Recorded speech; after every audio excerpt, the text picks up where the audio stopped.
Aujourd'hui, je vais vous parler de comment dépasser ses peurs en apprenant à prendre la parole en public.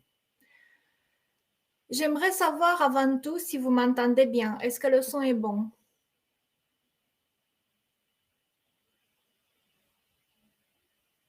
Oui, le son fonctionne. Parfait, je vous remercie. Je vous remercie bien sûr d'être présent à cette conférence, à tous ceux qui se sont inscrits et à tous ceux qui sont revenus. Je suis vraiment ravie de préparer ces conférences chaque fois et je le fais avec beaucoup de plaisir. Pour ceux qui arrivent pour la première fois, je me présente. Je suis formatrice en droit et en développement personnel. Je suis également avocate depuis environ une douzaine d'années. Avant, j'étais dans l'enseignement.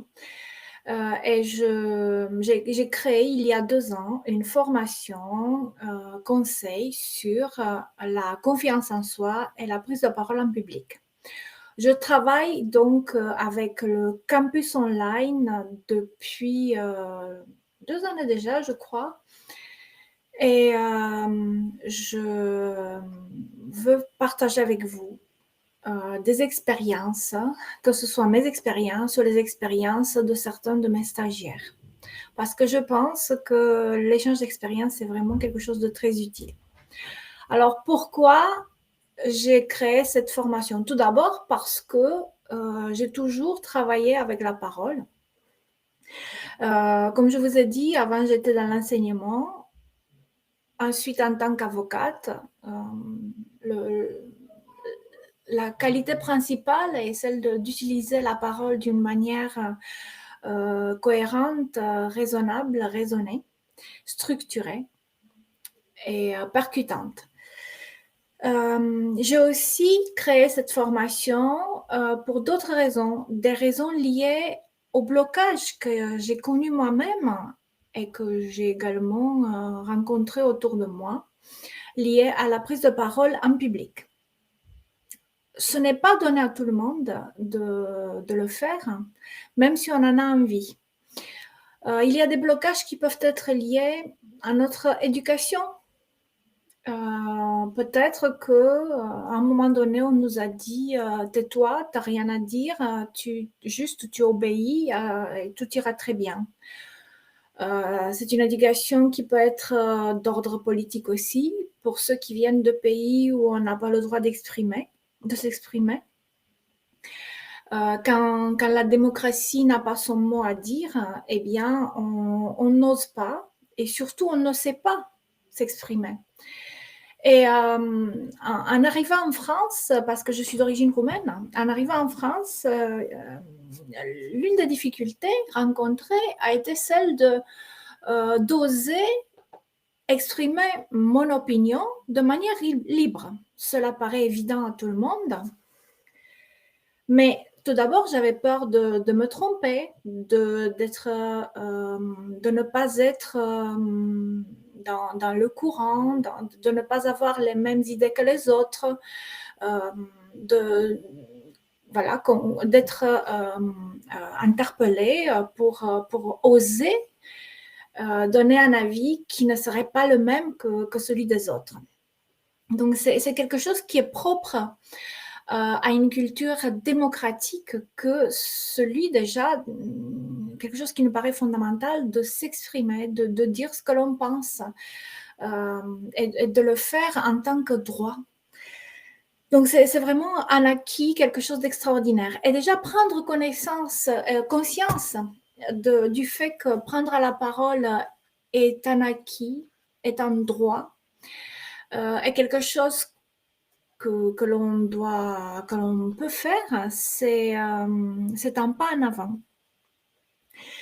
Après, j'ai rencontré comme d'autres personnes des difficultés qui sont moins spécifiques aux origines, puisque la Roumanie a été, comme vous le savez, un pays totalitaire sous Ceausescu. Mais après, il y a d'autres blocages que tout le monde peut rencontrer, comme par exemple la peur de ne pas être à la hauteur, de ne pas être assez préparé, de ne pas répondre aux demandes spécifiques du cadre dans lequel j'allais évoluer. Vous savez, tout ce que l'on appelle les codes sociaux, professionnels, avoir peur d'être hors sujet, entre guillemets, si on peut dire ça comme ça, parce qu'effectivement, on ne sait pas toujours quelles sont les attentes et comment on doit s'exprimer dans un cadre très, très, très précis.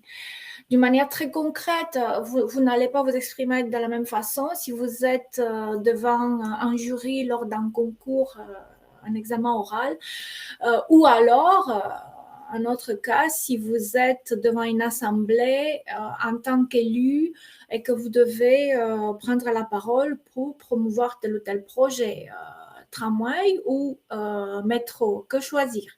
C'est un exemple. Vous n'allez pas du tout vous exprimer de la même façon, même si les bases de la prise de parole sont là. Donc, c'est important de bien se dire, de bien se préparer en amont et de bien connaître le contexte dans lequel nous allons intervenir. Nous allons faire un pitch. Alors, j'arrive là au monde de l'entreprise et je me dis, là aussi, il faut connaître les codes si on souhaite évoluer dans sa carrière.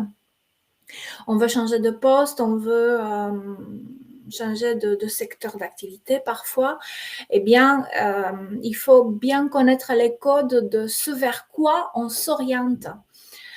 Puisque même si on a les bases de ce que l'on doit faire pour prendre la parole, il faut toujours adapter son discours. Alors, justement, c'est l'occasion pour moi de vous poser la question, quels sont vos obstacles? Pourquoi souhaitez-vous vous renseigner sur les obstacles et les solutions pour la prise de parole en public? Et puis, quel est votre business actuel? Dans quel cadre rencontrez-vous ces obstacles-là? Le but étant pour moi de vous donner quelques astuces d'aujourd'hui et puis par la suite, dans le cadre des rencontres que l'on pourrait avoir. Donc, quel est le business dans lequel vous évoluez actuellement? Utilisez le chat pour répondre. Et puis, quels sont les obstacles qui vous empêchent actuellement de prendre la parole?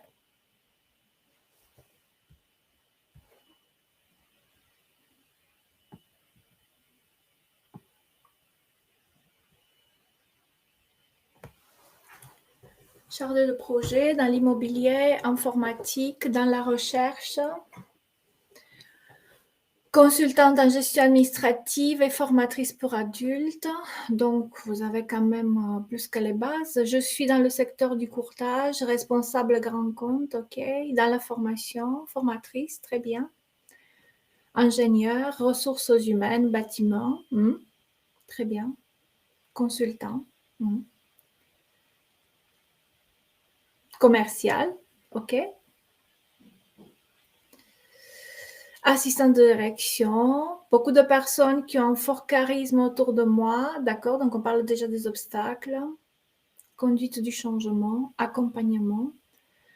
Donc, quels sont assistants administratifs? Très bien. Il y a de l'appréhension à prendre la parole en public de façon générale, avec des facteurs physiologiques, stress important, bouche sèche, oui, palpitations, tout à fait. Connaissances techniques pas assez suffisantes. Là, on rentre un petit peu dans le syndrome de l'imposteur que nous connaissons tous. Il s'agit d'identifier son syndrome de l'imposteur.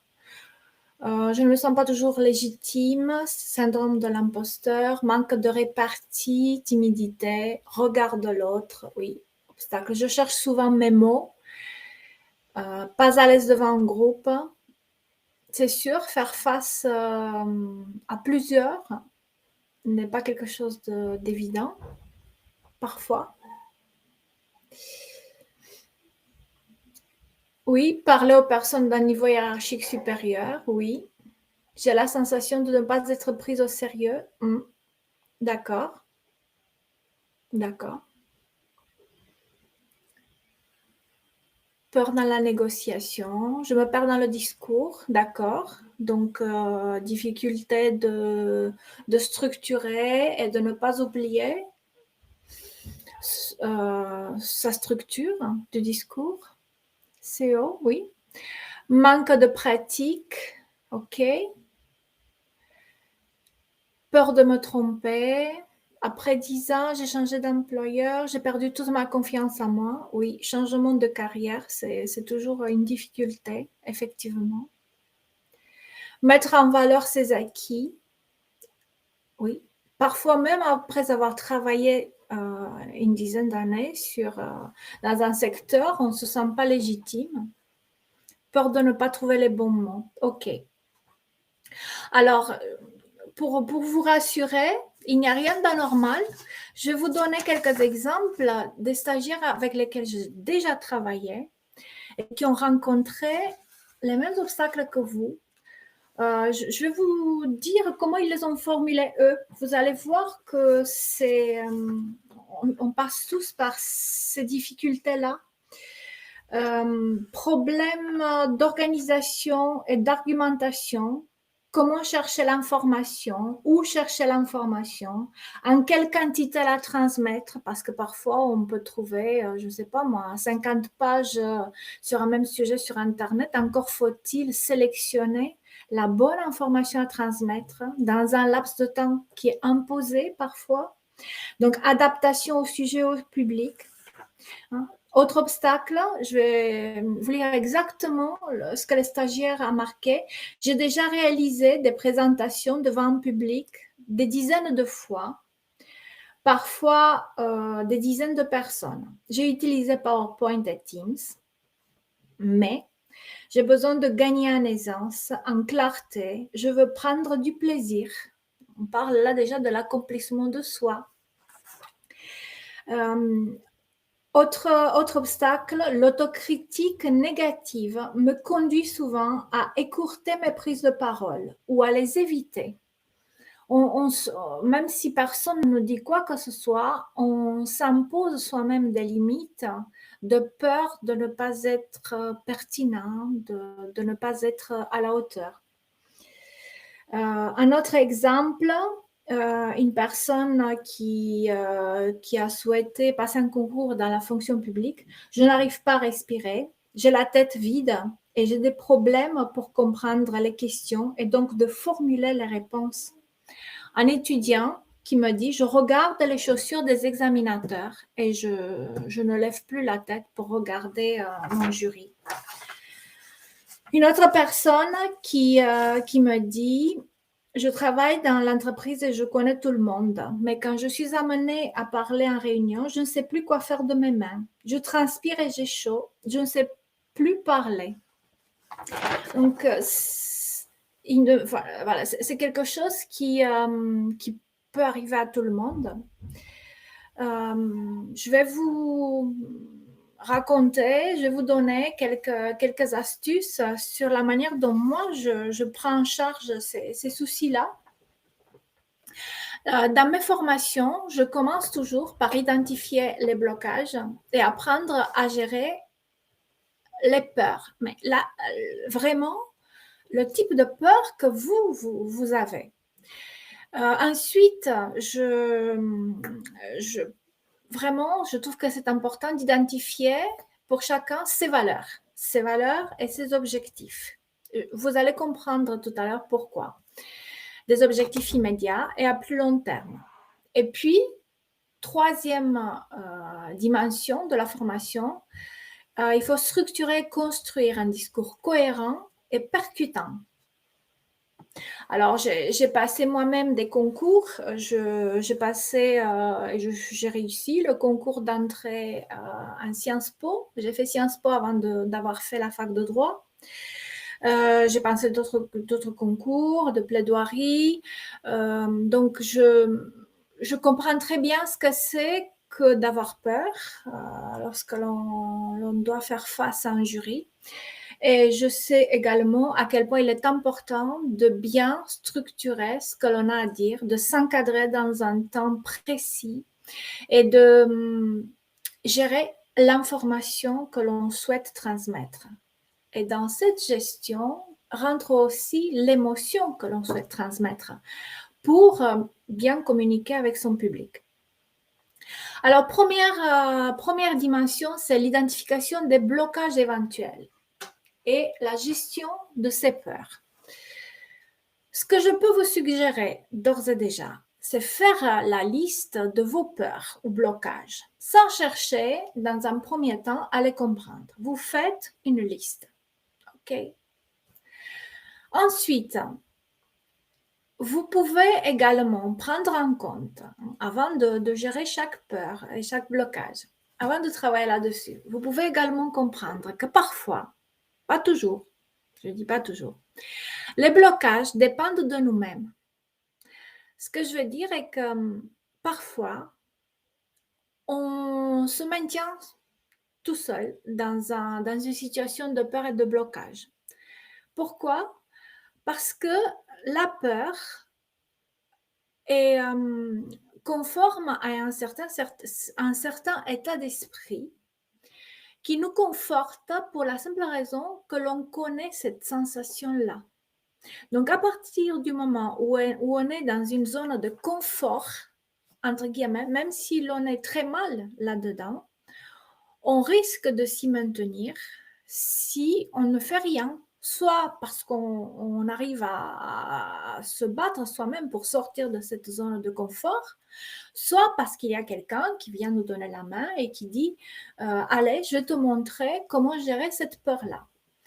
Mais ce que je veux que vous reteniez d'ores et déjà est qu'il ne faut pas vous laisser envahir par ce sentiment parfois inconscient de je suis dans le confort de ce que je connais. Donc, je reste là-dedans. Alors, nos blocages nous empêchent effectivement d'évoluer. Et cette évolution se fait remarquer à travers plusieurs échelles de besoins, de niveau de besoins, qui peut être lu à la lumière de la théorie de la pyramide de Maslow. Donc, c'est une théorie d'origine sociologique utilisée également dans l'économie et dans la psychologie. Et qui dit que nous avons tous des besoins qui sont d'abord d'ordre physiologique. Hein, vous l'avez dit tout à l'heure vous-même, des mêmes moites, des difficultés de respiration. Il y a ensuite des besoins d'ordre sécuritaire. Hein, on a besoin d'être dans une situation de stabilité, que ce soit au niveau familial ou que ce soit au niveau des revenus ou de la santé. On a ensuite des besoins d'ordre de l'appartenance, de l'identification à un groupe. Ça peut être, encore une fois, votre famille, ça peut être les amis, ça peut être le groupe social dans lequel vous évoluez, hein, professionnel, etc.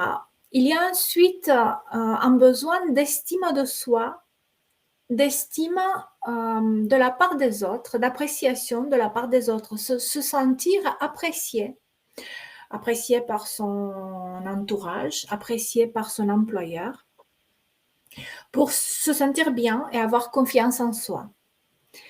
Et puis, en fin de compte, il y a aussi le niveau de l'accomplissement de soi-même, là où on est vraiment à un niveau où on fait ce dont on a envie et on le fait vraiment au maximum de nos capacités puisque c'est quelque chose qui nous plaît. C'est bien sûr la tendance professionnelle de s'accomplir sur son lieu de travail ou dans sa vie professionnelle active au lieu de travailler juste pour gagner quelque chose en fin de mois donc travailler pour l'argent, non, c'est travailler pour se faire plaisir. Mais ce qui est très important est qu'on ne peut pas s'accomplir soi-même. On ne peut pas avoir l'estime des autres. On ne peut pas se sentir au sein appartenir à un groupe. Vous voyez, je suis en train de descendre dans ces niveaux de la hiérarchie. Si les niveaux les plus basiques de nos besoins ne sont pas accomplis, réalisés. Imaginez quelqu'un qui part en formation en train de discuter. Je suis formateur, je suis en train de vous présenter le contenu de ce que j'ai à faire et puis je me rends compte que je ne vous ai pas parlé des horaires dans lesquels nous allons évoluer, des choses basiques, où sont situées les toilettes, à quel moment on va faire une pause, des choses qui n'ont pas vraiment d'importance quant au contenu, mais des choses qui peuvent bloquer la formation ou en tout cas provoquer des interruptions par des questionnements en pleine évolution. Pardon, est-ce que vous pouvez me dire à quelle heure nous allons finir entre midi et deux parce que je dois aller chercher mes enfants ou je dois aller faire... j'ai un rapport à réaliser vite. Il y a des services de la fonction publique. J'ai assuré des formations dans la fonction publique et il y a des personnes, des chefs de service qui étaient obligés de participer à des réunions entre midi et deux, entre deux périodes de formation et qui devaient s'organiser. Donc, tout devait être vraiment bien structuré. Alors, vous comprenez bien que ces bases-là, même dans notre vie de tous les jours, doivent être assurées pour que l'on puisse atteindre les niveaux supérieurs de nos besoins et nous assurer par rapport à la confiance en soi. Dans ce but-là, je pense que c'est très important de prendre en compte ce que moi j'appelle la sécurisation des différents niveaux de besoins. Maintenant, pour la prise de parole en public concrètement, il y a ce que l'on appelle la peur, le trac, cette peur-là particulière qui a un aspect effectivement paralysant. Mais on se rend compte, si on réfléchit bien, qu'il y a aussi un effet positif parce que ce trac provoque une montée d'adrénaline qui l'accompagne et qui met l'accent du coup sur l'envie de parler plutôt que sur la peur, les différentes peurs que l'on a chacun pour parler. Donc le trac, au lieu d'être un obstacle, devient un moteur. Je n'ai plus, enfin, j'ai peur, oui, je gère ça, mais j'ai envie. Et cette envie-là est plus forte que la peur que j'ai commencé à gérer puisque j'ai appris comment le faire. Du coup, l'envie devient le moteur de votre aller de l'avant. Alors, quelques astuces.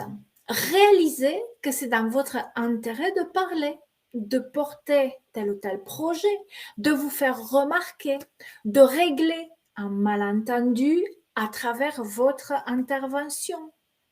À vous de trouver l'objectif du discours qui vous motivera et qui fera que vous serez plus intéressé de faire votre pitch que de rester dans la peur qui vous conforte quand même dans ce que vous connaissez déjà.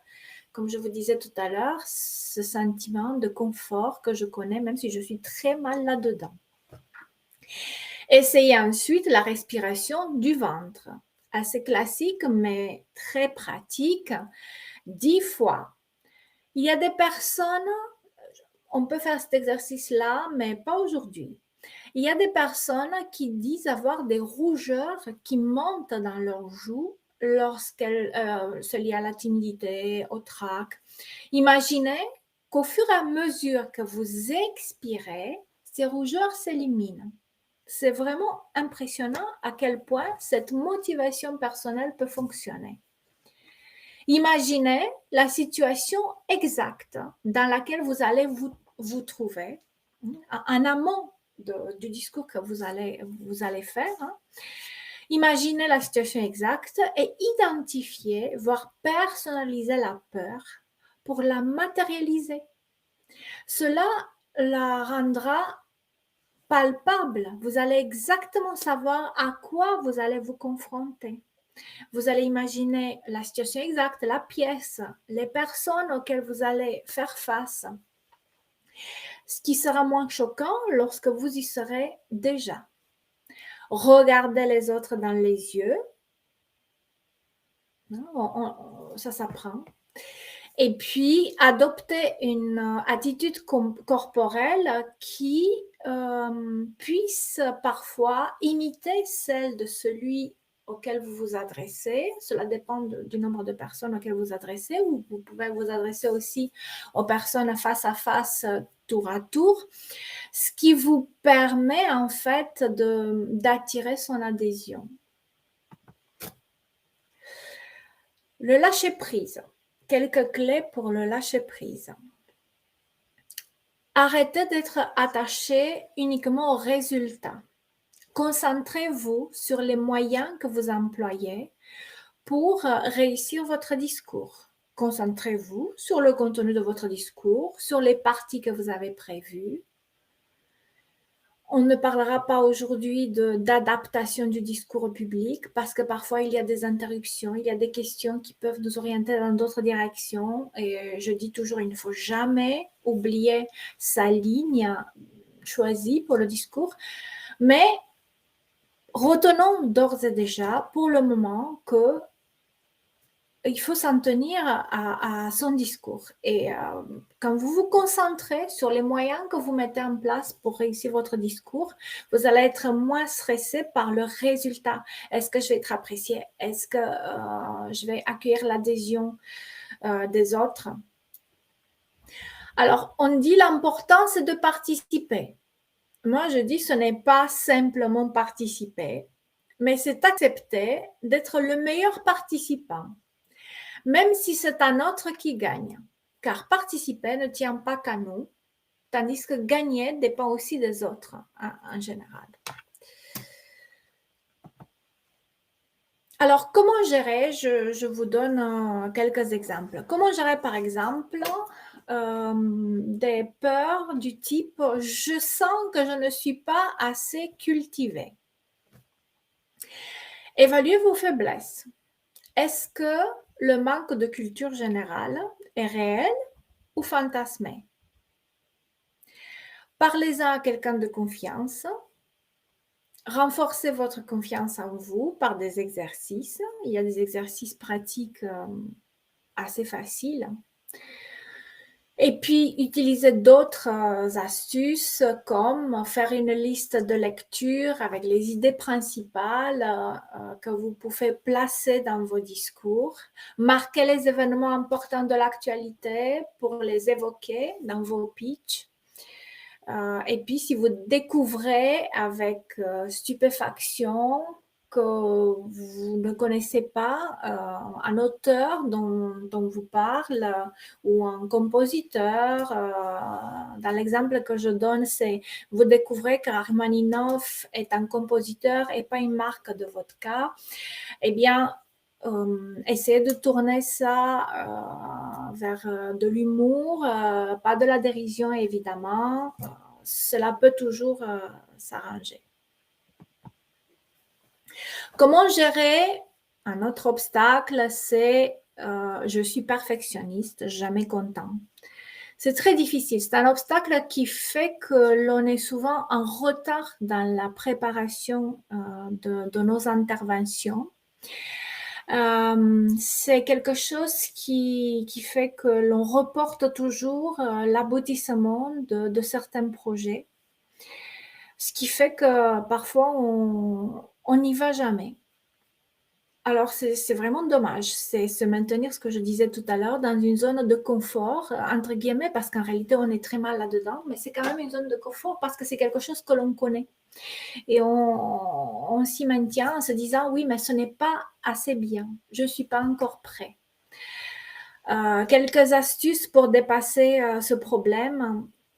Mettez l'accent plutôt sur ce qui est positif, sur ce qui vous satisfait dans ce que vous avez déjà fait. Faites une liste de tout ceci. Présentez les choses, ce que vous avez déjà réalisé, d'une manière positive. Alors, c'est un exemple comme un autre. Au lieu de dire l'expo est intéressante, mais il y avait trop de monde, dites plutôt il y avait beaucoup de monde à cette expo, mais elle valait vraiment le coup. C'est un exemple. De même, par rapport à vos réalisations, j'ai travaillé énormément, mais je n'y suis pas encore arrivée. Je n'ai pas encore fini mon devoir, ma thèse, ma préparation pour le concours, mon pitch. Alors plutôt dire, j'ai presque fini. Il ne me manque que la phrase finale. Et tout ce que j'ai fait est énorme. J'ai réussi à faire l'introduction, à mettre en ordre mes pensées. Je suis presque prête. L'idée étant aussi de finir sur une note non seulement positive, mais qui laisse le dialogue ouvert. Et ça, c'est très utile dans les négociations d'une manière générale pour vos pitchs. Comment gérer un autre exemple de difficulté? Je n'ose pas dire non. Tout ce qu'on me dit, tout ce qu'on me demande, je n'ose pas dire non. Du coup, je suis dépassée, je n'en peux plus. Donnez-vous le temps de la réponse. La réflexion vous aide.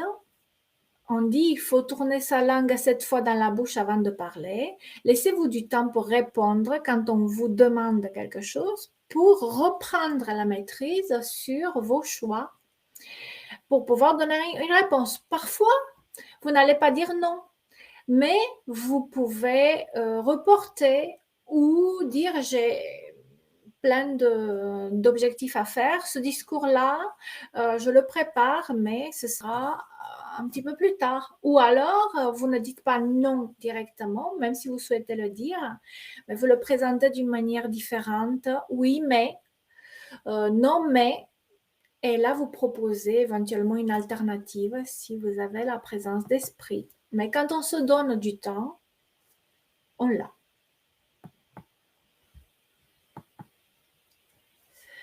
Alors, je vous ai donné des exemples comment je travaille sur les blocages, mais il y a toujours des exercices pratiques, pratico-pratiques, parce qu'on est sorti de l'université, on est maintenant dans le monde du travail et il faut vraiment montrer comment mettre en pratique ce que l'on a appris, n'est-ce pas? La deuxième dimension de mes formations porte sur l'identification des valeurs et des objectifs immédiats et à plus long terme.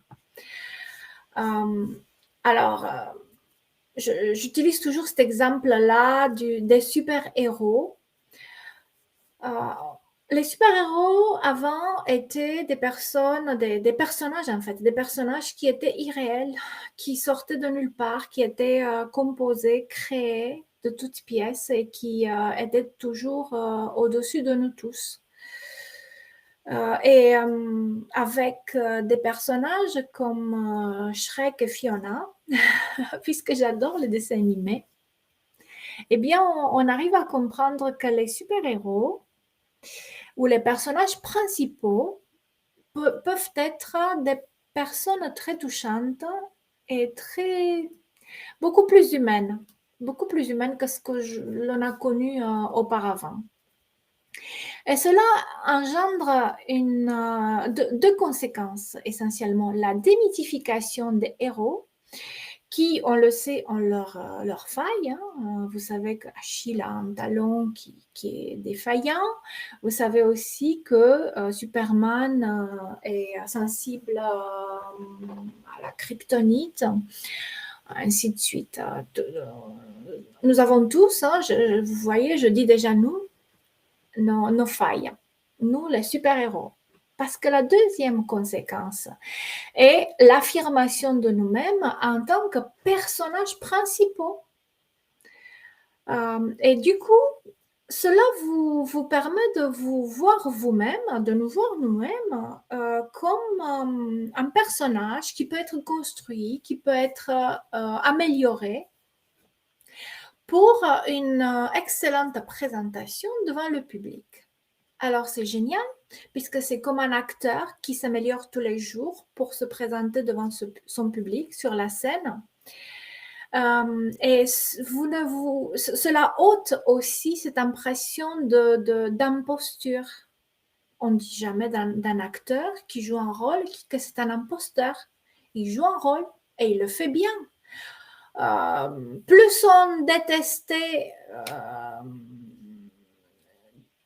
J.R. Ewing dans Dallas, plus on devait dire qu'il jouait remarquablement bien son rôle, n'est-ce pas? Donc c'est le fait d'assumer votre rôle n'est pas être un imposteur. Et ceci s'apprend.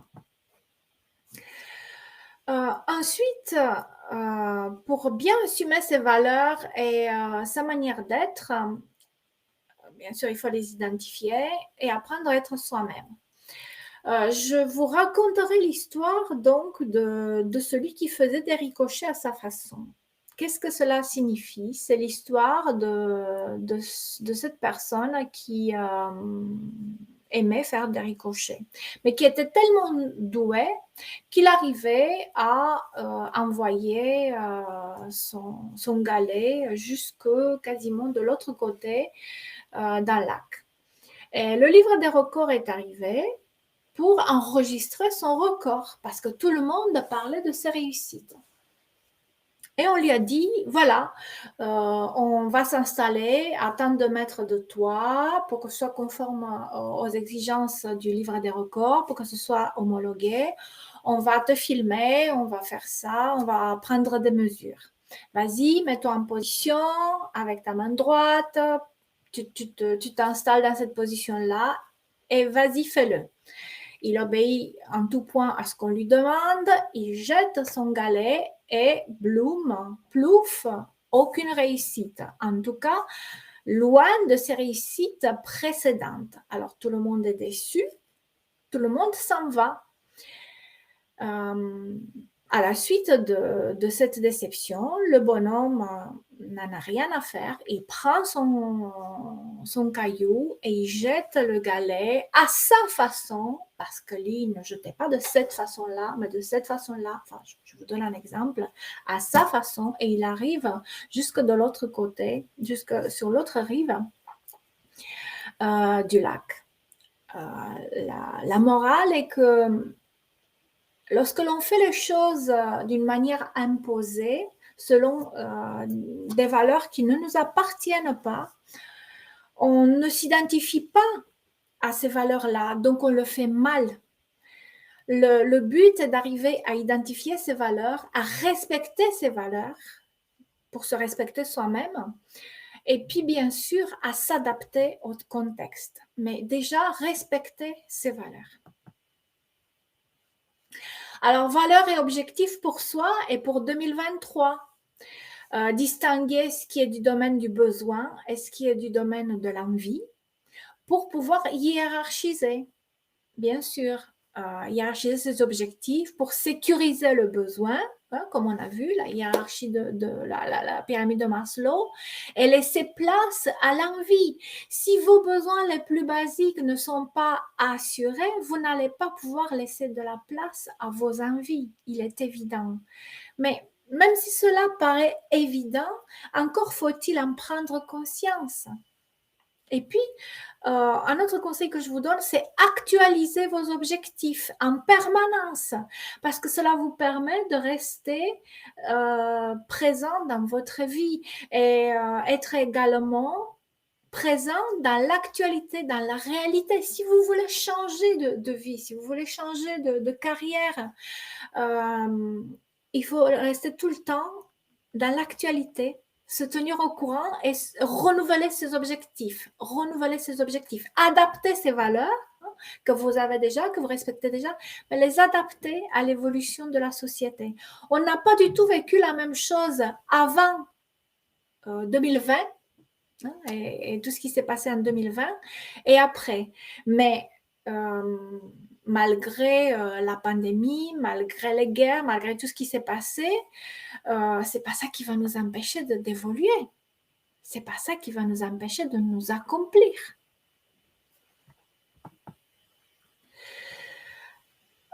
Dernier élément pour les structures des formations et dans les conseils que je vous donne, last but not least, bien sûr, bien structuré, bien s'organiser pour faire un pitch.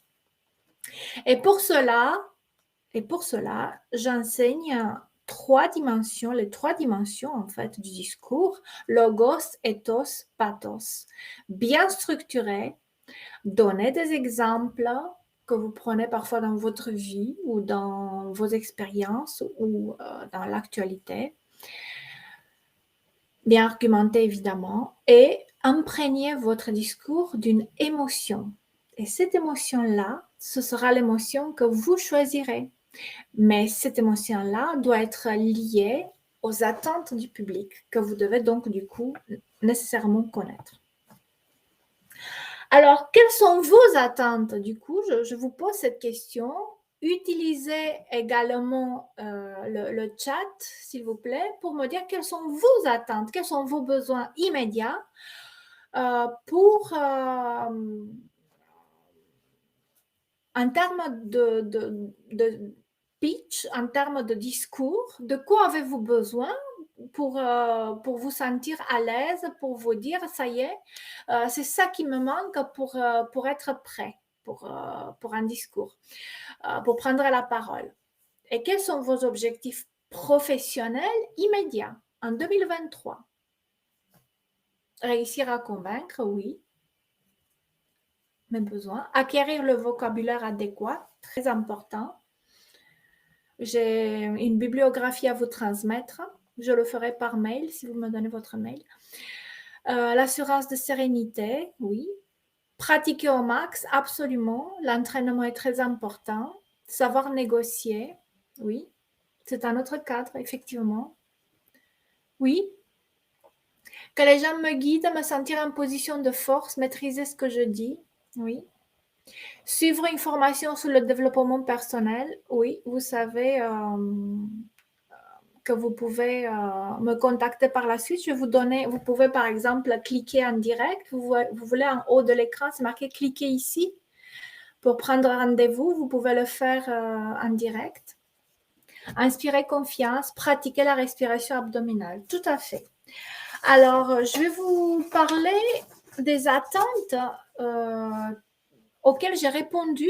J'ai déjà répondu par rapport à mes stagiaires. Avoir un retour d'expérience opérationnelle, avoir des conseils et des bonnes pratiques, comprendre et mieux connaître le rôle de la demande ou de la défense lors d'une audience, hein, c'est pour les avocats, savoir préparer et monter un discours, avoir des astuces, me rassurer, gagner en confiance en moi et m'éclater parce que la formation doit être également un lieu où on échange d'une manière intelligente quand on a envie de vivre ça.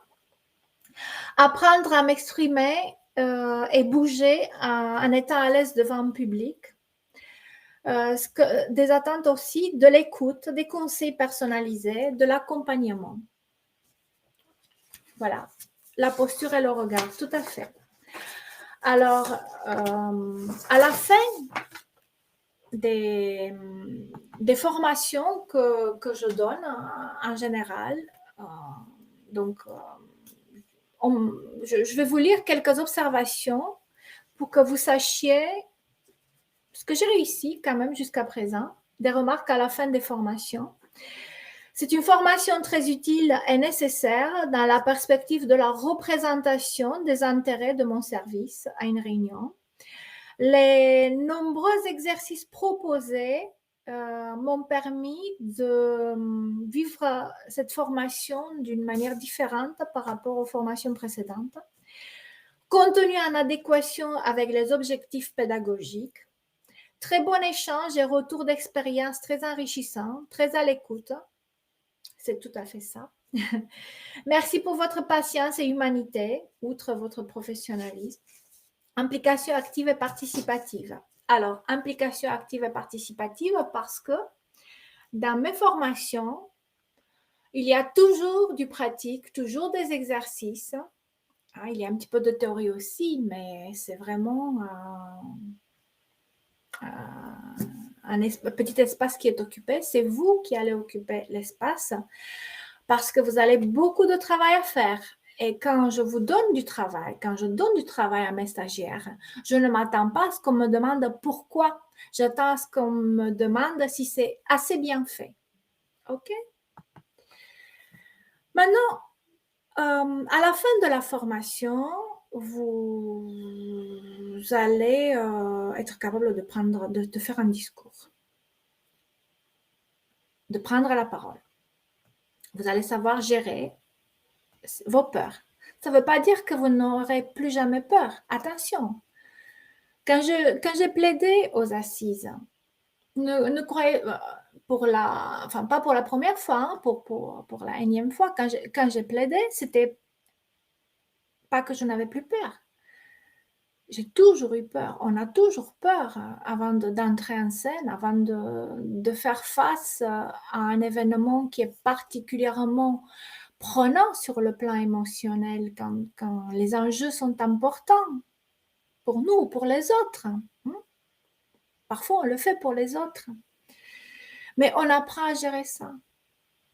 Même si ça continue, mais on apprend à le gérer. Donc, vous avez la possibilité de me contacter par mail. Vous avez mon mail qui s'affiche. Il y a le site web, un numéro de téléphone, ou alors vous cliquez sur prendre rendez-vous. En direct, vous pouvez le faire. Vous cliquez ici, vous voyez. Et vous pouvez effectivement me contacter en direct. Alors, je vais vous montrer. Quand vous cliquez sur prendre rendez-vous, que ce soit en direct ou si vous allez sur le campus.online,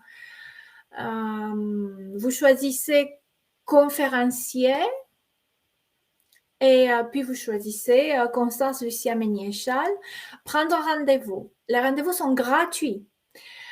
Ce sont des rendez-vous de 15-30 minutes qui ont pour but d'identifier votre besoin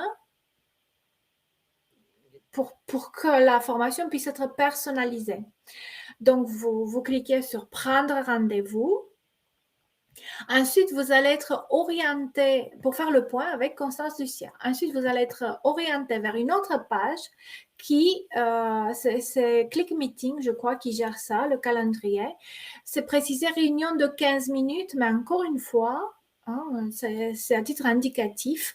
Vous choisissez, vous cliquez sur réunion de 15 minutes et vous choisissez sur la page suivante la date et l'heure de vos disponibilités, en sachant que si jamais s'il y a un problème au niveau des disponibilités, je vous recontacterai.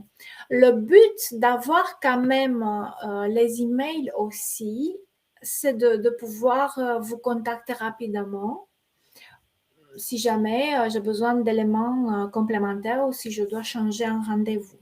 Voilà, tout simplement. Donc, vous pouvez prendre rendez-vous soit en direct maintenant, cliquez ici, soit par la suite sur le campus online avec Click Meeting. Je reste à votre écoute et je vous encourage à suivre vos valeurs et vos objectifs dans vos discours. Et n'oubliez pas que quelle que soit vos origines, quelle que soit votre formation, quelle que soit la vie que vous avez menée jusqu'à présent, cela peut toujours évoluer. Parfois, vous n'avez pas le choix. D'autres fois, c'est vous qui provoquez le changement. Mais l'évolution est toujours favorable parce que ça vous permettra d'aller vers quelque chose qui vous améliorera. Et si c'est dur parce qu'on sort de notre zone de confort, c'est tellement génial parce qu'on devient meilleur, comme un acteur qui au fur et à mesure de ces représentations, s'améliore de plus en plus tous les jours. Le public le remarque, vous-même, vous allez le remarquer. Je vous remercie beaucoup pour votre présence aujourd'hui. La prochaine conférence, le prochain webinaire aura lieu le 7 avril à 13 heures. Inscrivez-vous, ce sont des conférences gratuites et n'hésitez pas de me contacter. Les formations sont personnalisées. Elles peuvent être prises en charge car je suis certifiée Calliope. Donc, il y a les opérateurs de compétences qui peuvent prendre en charge financièrement votre formation. Si vous n'êtes pas un professionnel libéral ou un auto-entrepreneur, vous pouvez également prendre contact avec le service ressources humaines de votre employeur pour pouvoir voir votre formation prise en charge. Sinon, on peut toujours trouver un moyen d'organiser des rendez-vous de formation adaptés à votre situation. Merci encore une fois de votre présence aujourd'hui et je vous donne rendez-vous au plus tard le 7 avril 2023 à 13 heures. Au revoir.